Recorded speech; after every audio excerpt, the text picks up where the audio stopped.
Praise God, bro.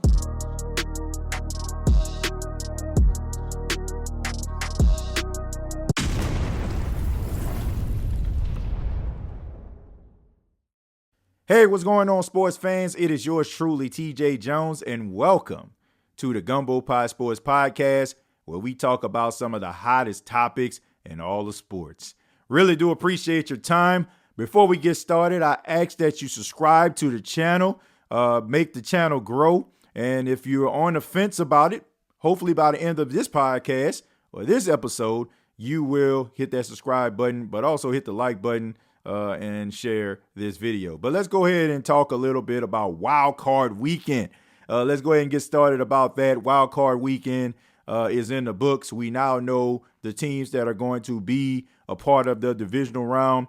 There are so many different surprises that took place on Wildcard Weekend. I mean, I guess you got to start with the NFC East, right? You got to start with the Dallas Cowboys taking on the Green Bay Packers. And whoo, boy, I tell you what, nobody expected to see that. I mean, the Green Bay Packers slapped around the Dallas Cowboys 48-32. Some people will probably look at that score and say, well, you know, it seemed like it was pretty close. It was not, okay? It was like 48-16 late in the game, and then the Cowboys started to get a couple garbage touchdowns to make it look more respectable. You look at the Dallas Cowboys, I've watched them the entire season, all right? I will say this, and I'm not saying this from a place of hatred or vitriol. I do not like the Cowboys. I do not like the Dallas Cowboys. Never liked the Dallas Cowboys. Got respect for a few people that cover the Cowboys. Shouts out to my homegirl, Aisha Barrison. Shouts out to some of my friends that are Cowboy fans, James Harris out there. But all in all, man, I'm just being honest. The Dallas Cowboys, yet again, they just cannot get over the hump. Like, it does not matter what they look like going into the postseason. It doesn't matter what seed they have going into the postseason. They always seem to fall flat on their face. I mean, it's unbelievable. If you look at the way that they played at home the entire season, I mean, they were blowing teams out. They were blowing the doors off of football teams all throughout the season. Games, for the most part, weren't even close. And then all of a sudden, it's playoff time, and it's like they forget how to play football. I mean, I don't know, man. When it's playoff time, it's a completely different beast. Guys seem to, listen a little bit more. They start to pay more attention to detail. They start to, really change some things around. And they also up the intensity. And what I seen from the Dallas Cowboys, they were getting punked by the Green Bay Packers. You had to wonder to yourself, who was the number 2 seed and who was the team, that had the 7 seed? I mean, you could not tell between the two because the Green Bay Packers, who basically moonwalked their way into the postseason, I mean, Jordan Love, unbelievable, man. Like, I think that's what we learn most from Wildcard Weekend is all of this stuff and all these narratives about, it's the first time this quarterback or the first time this player actually been in the playoffs and they're going to have the jitters. Look, when you have top draft picks coming from big name schools, playing on some of the biggest stages in college football, I mean, playing in a playoff game doesn't rattle these guys. Like, you look at C.J. Stroud and now you look at Jordan Love. This doesn't rattle them at all because Jordan Love looked incredible. I mean, he was sidearming the ball. He was throwing the ball into spots. I mean, there was absolutely no answer for this guy. Dallas had no answer. And Dan Quinn, who everybody was talking about, saying that Dan Quinn, oh man, he should be a head coach. And oh my goodness, like, what happened? I mean, his defense wet the bed. I mean, they did absolutely nothing to neutralize the Green Bay Packers. Aaron Jones just ran up and down the field on him. I mean, Romeo Doubs was just out there just catching passes wide open. Luke Musgraves on a wide open touchdown. I mean, it was blown coverage after blown coverage from the Dallas Cowboys. It was unbelievable to watch, especially if you watch this team throughout the entire season just put up 40 points like it ain't nothing at home. And then you have to talk about Mike McCarthy. Mike McCarthy, he's done a good job in a regular season with the Dallas Cowboys, but we all know when it comes to teams like the Cowboys, teams like the Eagles, there's a different type of expectations. Why? Because there's a huge microscope on them at all times from mainstream media. And, all the ridicule that they get, they got to perform. They got to, go out there and put forth the best effort possible. Because if not, of course, we know that they're going to be the headline on Monday morning, just like they were on Monday morning. And in some cases, Tuesday morning, if they played on Monday, if you're the Eagles. So there's an expectation. And Mike McCarthy, as good as he is as a coach, he is not living up to it. And when you have coaches out there like Jim Harbaugh and Pete Carroll and Bill Belichick, I mean, this isn't the year for you to be stumbling all over yourself. And Mike McCarthy, yet again, had really good positioning in the postseason with his Dallas Cowboys, and they can't get it done. And I think that is right. I think that is well within Jerry Jones's rights to really consider, does he have the right guy for the job? Like, he has the right guy to win you a bunch of regular season games, but we all know that it's all about championships. And the Dallas Cowboys have not been to the championship in a very, very long time. I mean, I think the Fresh Prince of Bel-Air was still on TV having new episodes. I think the first Friday was out when the last time the Dallas Cowboys actually made some real true noise off in the playoffs. And fans are disgusted, man. They're disgusted. They're frustrated. I mean, it's unbelievable the way the Dallas Cowboys just continue year after year, make their fans believe that it's their year only to be let down by the team. And also, man, you got to look at Dak Prescott. Dak Prescott, I'm sorry. I like Dak a lot. He's a Louisiana guy just like me. And, I know all the things that Dak Prescott went through in his life. But you got to call a spade a spade. You ain't winning nothing with Dak. You just not. You have a large enough sample size to see that Dak Prescott, no matter if you give him a really good running game, no matter if you give him top-notch receivers, doesn't matter if you give him a lights-out defense, he cannot get it done. In this game, he looked about as pedestrian as somebody walking across the street. And if you look at the way that he played all season, he was everything but pedestrian. As a matter of fact, he was in the MVP conversation. So what is it about him playing in a regular season and him playing in the postseason? Number one, I think that he came into the game way too hype, way too hype. He was too pumped up about this game because he understood. And he had this huge monkey on his back, this huge chip on his shoulder. And, he walked into the game with that. And you could tell he played tight. And I get it, right? You're the face of the Dallas Cowboys, one of the most renowned organizations in sports. And you haven't done what a lot of fans and the organization expect for you to do, and you carry a huge price tag with you. But at the same time, man, you got to be able to play. And I just feel like Dak just kind of crumbles under this pressure. And I think it's something that the Dallas Cowboys may need to consider. Now, I'm not saying that they need to cut him or anything like that, but I think you have to start looking at the future. You look at some of these talented quarterbacks that are coming out of the draft. You also have Trey Lance, who you acquired from the 49ers. I mean, my thing is, you got to start looking at other quarterbacks. You got to start looking at the future because this is one of those situations like with Tony Romo, right? Tony Romo gave you a whole bunch of regular season wins, made it look very, very respectable when he went out there, but he didn't win nothing. And that just kind of opened the door for Dak to kind of slide on in after Dak Prescott came in after Tony Romo had a back injury. And the rest is history. So I just feel like this may be one of those situations where history repeats itself. Now, I hope it doesn't repeat itself in the form of Dak getting hurt. But I just think that it's going to come as a young, talented quarterback that is just going to slide in, maybe be a little bit more poised than what Dak has been in the postseason.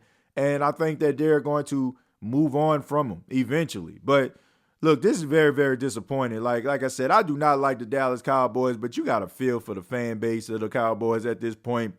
I mean, there is no reason why they should have got the doors blown off of them in that fashion at home, a place that they have played absolutely lights out the entire season. But you have to give credit to the Green Bay Packers. I mean, they did an outstanding job. Jordan Love, the lights were not too bright for him. Aaron Jones is the Dallas Cowboy killer. Romeo Dobbs stepping up. Luke Musgraves coming back right on time. You know, he was on IR for half of the season, and he comes back and he makes plays, and the sky's the limit for that rookie out of Oregon State. And you also have Kraft out there, another tight end, who is just as good. So, I mean, you look at the Green Bay Packers, a very, very young receiving corps, one of the youngest teams in the league. So they're only going to get better. They're only going to get better. So congratulations to the Green Bay Packers. They move on to the divisional round. They will be taking on the San Francisco 49ers. Going to be a completely different beast than what the Dallas Cowboys gave you trust and believe. I'm going to go ahead and talk a little bit about the Detroit Lions and Los Angeles Rams game. Now, a couple of these games I've talked about on previous episodes. I kind of broke down. I encourage you to check it out. Wildcard Saturday, I went in depth as far as some of the games were concerned. So if you want to hear what I think about Wildcard Saturday, feel free to check out the previous episode that I put out. But when you look at the Los Angeles Rams and Detroit Lions game, I mean, there was so many different storylines from that game. Number one, you got to look at Jared Goff and Matthew Stafford, right? Matthew Stafford is a Ram because the Rams made a trade with the Detroit Lions, and that trade included Jared Goff. All right. I mean, imagine Jared Goff. You're the number one overall pick in your draft, right? You're the number one overall pick. And a team that drafted you basically said, we like you, but we're not in love with you. We don't feel like we can win the big one with you. And they trade him away to the Detroit Lions. You got Matthew Stafford, who leaves the Lions and in his first year wins a Super Bowl championship with the Rams. And he comes back to a place where he played over a dozen seasons. And, he walks out and some people boo him. And you also had Jared Goff, who's playing against a team that basically gave up on him. But you look at the Detroit Lions, I mean, this was a game where, I mean, this is the reason why I love football. This is the reason why I love sports, because of fans like the Detroit Lions. And I can relate to this because, as you can see behind me, I grew up a Saints fan. I grew up a Saints fan. I was born in 86, so I watched the Saints in the 90s. That's probably my most, my most fine memories, right? Not so fine when you talk about the way they played, but you get what I'm saying. They were not very good. And when your team lets you down over and over and over again, and then finally you break through, you got to be able to cheer for a fan base and a team like that. The Detroit Lions having a home game for the first time since the early 90s. Those fans were excited. I mean, they were cheering from start to finish. I mean, they wanted that game so much. And as an onlooker, you have to want that game for those Detroit Lions fans. They did what they needed to do. It was a close game, which I expected. And the Detroit Lions win by 1 point, 24-23. You look into the crowd, you see grown men weeping because the Detroit Lions won a playoff game. I mean, unfreaking believable. You got to give credit where credit is due. You look at the Detroit Lions. I'm pulling up some of the stats from them.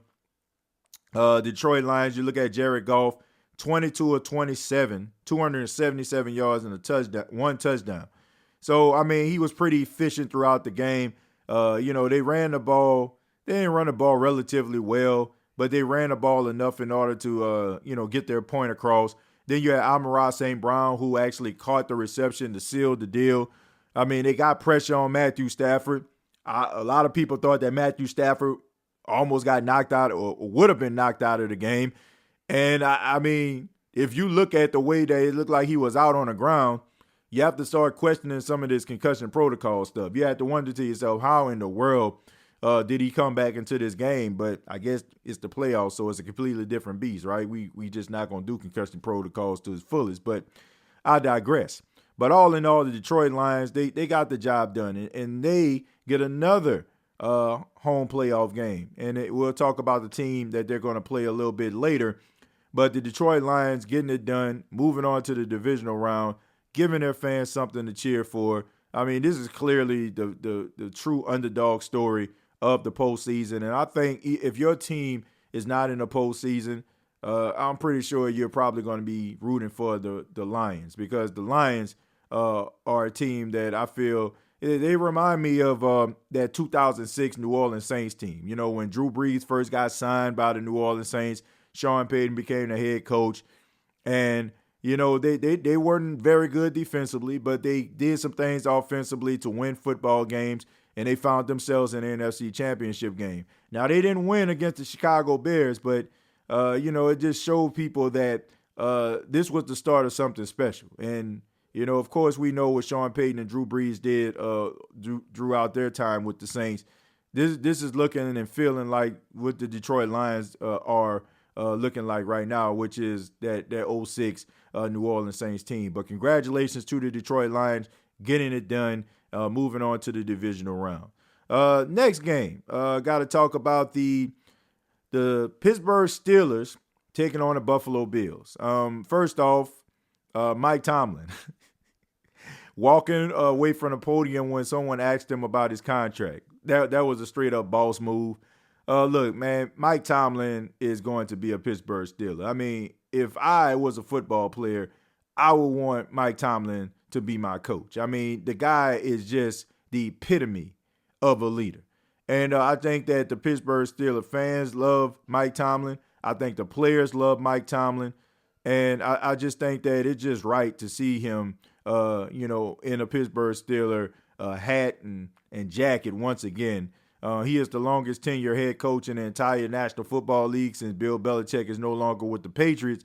And I just expect for him to be back. The Pittsburgh Steelers getting into the postseason, I mean, that was a plus. They didn't have T.J. Watt, who injured himself in the final game of the season. But nobody really expected for the Pittsburgh Steelers to win this football game, probably for the exception of the guys in the locker room and the most diehard Steeler fans. Nobody expected for those guys to win. Nobody expected for those guys to win. They didn't expect for them to win at all right? But, you know, you got to give credit to the Buffalo Bills. I mean, the Buffalo Bills have been one of the most red-hot teams in all of football ever since they fired Ken Dorsey as their offensive coordinator and allowed Joe Brady to be their offensive coordinator as an interim offensive coordinator. They've been red hot, and they've been hard to stop. And, you know, I mean, you look at Josh Allen, I mean, that big touchdown. The guy is basically a faster Ben Roethlisberger. He got some weapons out there. Gabe Davis didn't play in this game, but you still have two really good tight ends in Dawson Knox and Dalton Kincaid. You also have Stephon Diggs out there, and then you have Shakir out there catching passes. James Cook out there running in between the tackles along with Johnson. So, I mean, they have a lot of talent, and not to mention their defense. Their defense can get pressure on the quarterback, get him off his spot. And, you know, when the Buffalo Bills start rolling, they are hard to stop. And I just think that the Steelers kind of ran into a buzzsaw. And, you know, you got to give credit to the Steelers. You know, like nobody really expected for them to win once again, but they still put forward, you know, a tough fight until the end where the Buffalo Bills started to kind of pull away, because that's what really good teams do. So the Buffalo Bills end up winning a football game over the Pittsburgh Steelers, and now they move on to the divisional round to take on the Kansas City Chiefs. You know, the Kansas City Chiefs, Patrick Mahomes going on the road for the first time in his career. That is insane. I mean, this guy, what he was, you know, drafted in 2017. You know, like, I mean, this guy has never played a road playoff game until he's going to play this weekend. That's unbelievable. But that's just a testament to how great Patrick Mahomes is. And I think that, you know, the Buffalo Bills are excited about this game, because it just feels like every time they play Kansas City, they have those tough games, but they always play them in Arrowhead. But now they have to go on the road. I'm talking KC, and they got to do what Buffalo has tried to do over the last few years. Going to be an exciting game. Always a great matchup every time the Chiefs and the Bills get together. And I know that this game is going to be just as exciting. And then finally, a game I want to talk about is the Philadelphia Eagles taking on the Tampa Bay Buccaneers. This game right here, I'm not going to lie to you, this game kind of hurt my heart because, once again, I'm a Saints fan. And watching the Tampa Bay Buccaneers win a playoff game, it just, man, I mean, you can just call me a hater. I am hating. My team not in the playoffs, all right? So, of course, I'm hating a little bit, but you got to give credit to the Tampa Bay Buccaneers. I mean, they did what they needed to do. They played some really good defense. Philly couldn't do anything. I mean, you got to think about A.J. Brown not playing in the game.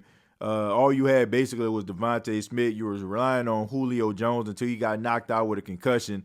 And then after that, I mean, it basically was like a huge drop-off in talent. Like, every time Jalen Hurts dropped back, you was looking for Devontae Smith because he knew those other guys like Zacchaeus and, all those other guys. I mean, they're kind of just role guys. They're not going to go out there and, make too many contested catches. I mean, that's just not how they roll. That was just not in their wheelhouse. But also, I just think that the whole game plan by the Philadelphia Eagles was trash. I mean, absolutely downright trash was that game plan. They did not commit to the run. DeAndre Swift was actually getting some positive yards. And it just all of a sudden, they just stopped running the football. It's just like they just made up in their mind, we just going to throw the football all over the place. And Nick Sirianni, I mean, I just didn't understand it. I mean, you had two opportunities where you actually scored points and your arrogance decided to take Jake Elliott off of the field in order for you to try to go for 2-point conversions or, go for it. And it did not work out for you. And Philadelphia Eagle fans are upset. And right now, they want blood. They want blood from Nick Sirianni. They want answers because this is a team that dropped 7 straight games after starting 10-1. One of the most epic collapses in NFL history, bar none. Heads are going to roll. You look at Howie Roseman and Lurie in the press box and these luxury suites. And, I mean, they were not happy. They were not happy. So you have to believe that there are going to be some changes in Philly. But when it comes to Tampa Bay, look, I'm not going to hate on them. Nobody expected Tampa Bay to be in this position. Everybody thought they were going to be in a basement that, now that Tom Brady is retired. Nobody believed in Baker Mayfield. Oh, Cleveland didn't believe in him. Oh, Carolina didn't believe in him. The Rams didn't believe in him. Tampa Bay, they just trying to get the first pick in the draft. They trying to get Caleb Williams. They're in the Caleb Williams sweepstakes. Even I said that. I'm going to admit it.